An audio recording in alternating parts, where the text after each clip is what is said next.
Le Baroque Works, un Shichibukai, une organisation constituée de monstres de puissance et aussi une des plus emblématiques organisations qui ait combattu les Mugiwara. On connaît bien leurs membres, mais pas totalement leur fonctionnement. C'est donc le sujet de cette vidéo. C'est parti! Ah oui, avant de commencer la vidéo, je tiens à vous prévenir qu'au mois d'avril, je sais que c'est un peu loin, mais durant tout le mois d'avril, je vous sors 4 ou 5 théories en collaboration avec des youtubeurs One Piece. Donc vous pouvez aller dès maintenant faire un tour sur la chaîne de Tanabata Matsuri, Senji Shen One Piece, Sam Love, Manga Time et OP News. Voilà, maintenant que tout est dit, c'est parti, on commence la vidéo.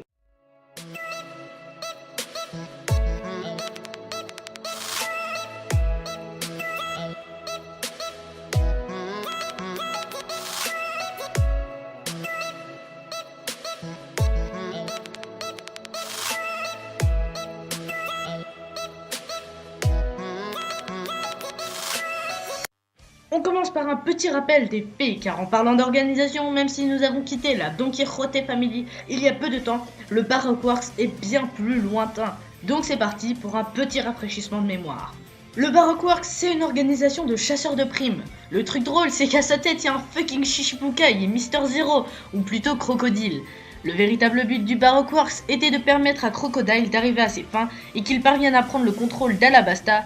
Bon, heureusement grâce aux Mugiwara, rien de tout ça s'est produit et Vivi et son père, on peut continuer à gouverner en paix. Donc le Baroque Works est composé de plein de sortes de combattants. D'abord nous avons les Millions, des combattants plus ou moins expérimentés qui vont d'un faible niveau tel celui d'un enfant à un niveau d'assez forte puissance, mais pas assez pour faire partie des 24 meilleurs membres du Baroque Works. Ceux-là donc, les Millions les plus forts, se nomment les Billions. Pour finir sur les Millions, ils sont dirigés par des membres encore plus puissants qu'eux, qui se nomment les agents frontiers. Ils sont par nombre de 2, donc par couple, et vont du numéro 12 à 6 pour les hommes, et pour leurs partenaires féminins, elles ont des noms de code se rapportant au jour de la semaine ou au temps. En tout cas, par exemple, le nom de code de Vivi était Miss Wednesday. Donc eux s'occupent de gérer les Millions et de capturer tous les pirates qui viennent d'arriver sur Grand Line. C'est pour ça qu'on les nomme les agents frontiers, car ils sont proches de la frontière de Grand Line. Ah oui, j'oubliais, il y a aussi 2 agents, autres agents qui portent des numéros. C'est Mr. 30 et Miss Friday, qui eux s'occupent d'éliminer les agents frontaliers, qui auraient mal effectué leurs travaux et pourraient être des traîtres. Ce couple se nomme les Unluckies. Donc, pour ces agents frontaliers, dans toute la saison 2 de One Piece qui est consacrée au Baroque Works, nous n'avons pas fait la connaissance de tous les agents frontières. Ceux que nous avons vus sont Mr. 7 et Miss Thursday, Mr. 8 et Miss Monday, puis Mr. 9 et Miss Wednesday, Mr. 10 avec Miss Tuesday, et pour finir nous avons vu Mr. 11 mais pas Miss Thursday. Donc nous n'avons quand même pas vu Mr. 6 et Miss Mother Day, puis Mr. 12 avec Mr. Saturday et bien sûr Miss Thursday qui était censée accompagner Mr. 11. Bon, tout ça est long et compliqué à expliquer mais c'est très important pour la suite de la vidéo. Alors il fallait que je vous l'explique. Donc on termine vite avec eux. Donc, au-dessus de ces agents frontaliers, nous avons les agents officiers. Eux sont les 9 membres les plus forts de tout le Baroque Works. Ils possèdent tous des fruits des démons, à l'exception de Mr. 4 avec Miss Merry Christmas. Donc pour ces agents officiers, nous avons Mr. 1 avec Miss Doublefinger, ensuite Mr. 2 qui lui est le seul agent à être sans partenaire vu que c'est un Okama, donc un trans. Il est considéré comme les deux sexes.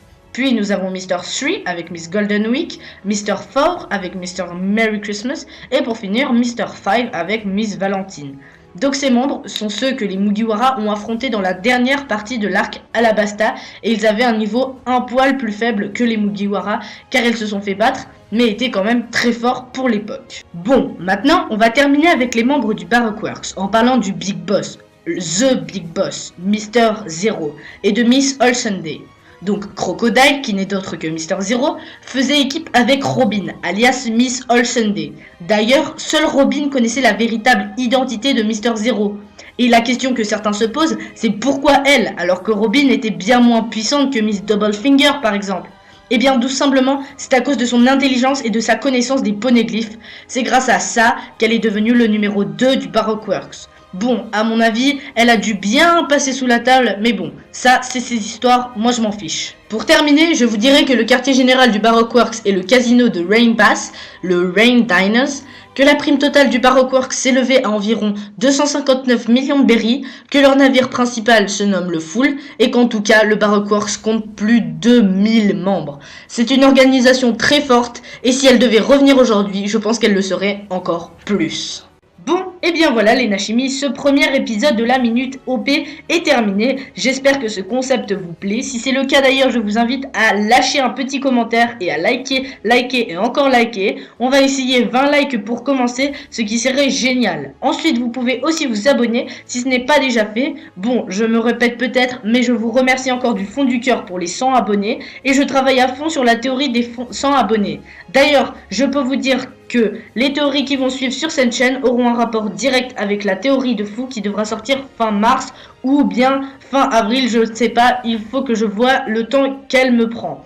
Bref, je vous dis à très bientôt, moi, arigato, sayonara, à bientôt les Nashimi.